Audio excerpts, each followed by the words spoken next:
আসসালামু আলাইকুম। আমাদের বাঙালি জীবনে মুড়িঘন্ট অনেক জনপ্রিয়, সুস্বাদু ও মজাদার একটি খাবার। রান্নাটা যদি পারফেক্টভাবে করা যায় তাহলে ভাতের সাথে মুড়িঘন্ট খেতে ভীষণ ভালো লাগবে। মুড়িঘন্ট রান্নার কিছু স্টেপ ফলো করতে হয়, তা না হলে ভালো হবে না, ডাল গলে যেতে পারে, রান্নার কালারও ঠিকঠাকভাবে আসবে না। আমি এই রেসিপিতে মুড়িঘন্ট রান্নার স্টেপ বিস্তারিতভাবে দেখিয়ে দিচ্ছি। রেসিপি ফলো করলে নতুন পুরাতন যে কেউ একদম পারফেক্টভাবে মুড়িঘন্ট রান্না করতে পারবেন। তো চলুন রেসিপিটি শুরু করা যাক। প্রথমে চুলাতে একটা প্যান বসিয়ে দিয়েছি, আর প্যানটা গরম হয়ে গেলে দিচ্ছি 1 কাপ মুগ ডাল। মুড়িঘন্ট কিন্তু মুগ ডাল দিয়ে রান্না করতে হয়। এরপর যা চুলার আঁচ মিডিয়ামে রেখে অনবরত নেড়েচেড়ে ডালটা ভালোভাবে ভেজে নিতে হবে। অনবরত নাড়তে হবে যেন মুগ ডালগুলো সমানভাবে ভাজা হয়। 2 থেকে 3 মিনিট এভাবে নেড়েচেড়ে মুগ ডালগুলো আমি সমানভাবে ভেজে নিলাম। ডালটা ভাজার সময় অবশ্যই খেয়াল রাখতে হবে ডালটা যেন পুড়ে না যায়। ভাজা মুগ ডালগুলো একটা বাটিতে আমি পানি নিয়েছি, পানির মধ্যে ঢেলে হাত দিয়ে এভাবে একটু কষলে ভালোভাবে ধুয়ে নেব। পানি চেঞ্জ করে কয়েকবার মুগ ডালগুলো ভালোভাবে ধুয়ে নিলাম। চুলাতে একটা প্যান বসিয়ে দিয়েছি, তার মধ্যে দিচ্ছি পরিমাণ মতো তেল। এখানে আমি রান্নার রেগুলার সয়াবিন তেল নিয়েছি। তেলটা গরম হয়ে গেলে এবার মাছের মাথাটা আমি ভেজে নেব।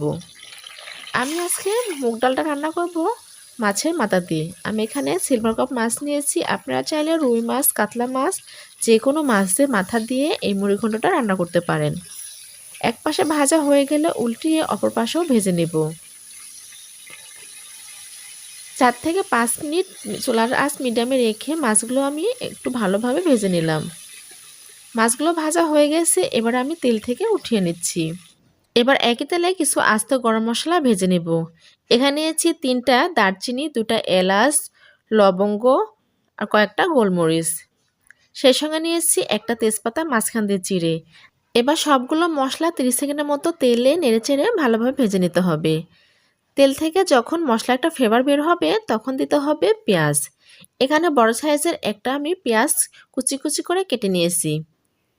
নেড়েচেড়ে 1 মিনিটের মতো পেঁয়াজগুলো হালকা ব্রাউন কালার করে ভেজে নিচ্ছি। পেঁয়াজ যখন হালকা ব্রাউন কালার হয়ে যাবে তখন দিচ্ছি 4 চামচের 1 চামচ আদা পেস্ট। 15 থেকে 20 সেকেন্ডের মতো আদা তেলে ভেজে নিলাম। আদা পেস্টগুলো তেলে ভেজে নিলে আদা একটা কাঁচা গন্ধ থাকে, সেটা লাগবে না। এরপরে দিচ্ছি কিছু শুকনো মশলা উপকরণ। দিচ্ছি লাল মরিচের গুঁড়া 4 চামচের 1 চামচ, হলুদের গুঁড়া দিচ্ছি 4 চামচের 1 চামচ, ধনিয়া গুঁড়া দিচ্ছি 4 চামচের 1 চামচ, সেই সঙ্গে দিচ্ছি ভাজা জিরা গুঁড়া 4 চামচের 1 চামচ। সবশেষে দিচ্ছি লবণ 4 চামচের 1 চামচ। লবণটা একদম টেস্ট অনুযায়ী। এবার নেড়েচেড়ে তেলে কিছুক্ষণ ভেজে নেব। নেড়ে কিছুক্ষণ ভেজে নিয়ে এরপর যা দিচ্ছি পানি। অল্প একটু পানি দিয়ে মশলাগুলো নেড়েচেড়ে কিছুক্ষণ কষিয়ে নেব। আর এই পর্যায়ে পানি অ্যাড করলাম যেন মশলাগুলো পুড়ে না যায়। 1 মিনিটের মতো নেড়েচেড়ে মশলাটা ভালোভাবে কষিয়ে নিতে হবে। মশলা থেকে যখন তেলটা উপরে উঠে আসবে তখনই বুঝতে হবে মশলাটা ভালোভাবে কষানো হয়েছে। এই পর্যায়ে দিচ্ছি ভেজে রাখা মুগ ডালগুলো। মুগ ডালগুলো ভালোভাবে ধুয়ে আমি পানিগুলো ঝরিয়ে নিয়েছিলাম। সবগুলো মুগ ডাল ঢেলে এবার নেড়েচেড়ে মশলার সঙ্গে ভালোভাবে কষিয়ে নিতে হবে। মুড়িঘন্ট রান্না করার সময় মুগ ডালটা অবশ্যই মশলার সঙ্গে ভালোভাবে ভেজে নিতে হবে। 2 থেকে 3 মিনিট এভাবে ভেজে নিয়ে এরপরে দিচ্ছি মাছের মাথাগুলো। মাছের মাথাটা যে ভেজে নিয়েছিলাম সে মাথাগুলো দিয়ে আমি নেড়েচেড়ে 3 থেকে 4 মিনিটের মতো আবারও ডালের সঙ্গে মাছের মাথাটা ভালোভাবে ভেজে নেব। নেড়েচেড়ে মাছের মাথা আর মুগ ডালটা ভালোভাবে ভেজে নিলাম। এবার দিচ্ছি পানি। ডালটা ভালোভাবে সিদ্ধ হওয়ার জন্য এখানে আমি প্রায় আধা লিটার মতো পানি নিয়েছি। পানি দিয়ে নেড়েচেড়ে মিশিয়ে নিলাম। এবার ঢাকনা দিয়ে ঢেকে প্রায় রান্না করব 10 থেকে 12 মিনিটের মতো। আপনারা চাইলে এই পর্যায়ে চুলার আঁচ বাড়িয়ে দিতে পারেন, বাড়িয়ে হাই হিটে রেখে রান্নাটা করতে পারেন। 10 থেকে 12 মিনিট পর ঢাকনাটা উঠিয়ে নিলাম। একটু নাড়াচাড়া করে মিশিয়ে নিলাম। এই পর্যায়ে ডালটা 70% সিদ্ধ হয়ে গেছে। এবার দিচ্ছি একটা টমেটো কুচি। এখানে একটা টমেটো আমি ফালি করে কেটে নিয়েছি। উপর দিয়ে সুন্দরভাবে সাজিয়ে নিচ্ছি। দিচ্ছি কিছু আস্ত কাঁচামরিচ। 4-5টা কাঁচামরিচ উপর দিয়ে সুন্দরভাবে সাজিয়ে নিলাম। এবার ঢাকনা দিয়ে ঢেকে 3 থেকে 4 মিনিটের জন্য রান্না করব। 3 থেকে 4 মিনিট পর ঢাকনা উঠিয়ে মুড়িঘন্ট ডালটা নেড়েচেড়ে মিশিয়ে নিতে হবে। আমাদের মুড়িঘণ্টার ডালটা একদম পারফেক্ট সিদ্ধ হয়েছে। ডালটা কিন্তু বেশি গলে যায়নি, আর বেশি গলে গেলে মুড়িঘণ্টটা ঘাটা ঘাটা হতো, খেতে ভালো লাগতো না। আমাদের মুড়িঘণ্টা রান্নাটা প্রায় শেষ দিকে। এ পর্যায়ে দিচ্ছি কিছু ধনিয়া পাতা। আমি কিছু ধনিয়া পাতা অ্যাড করলাম।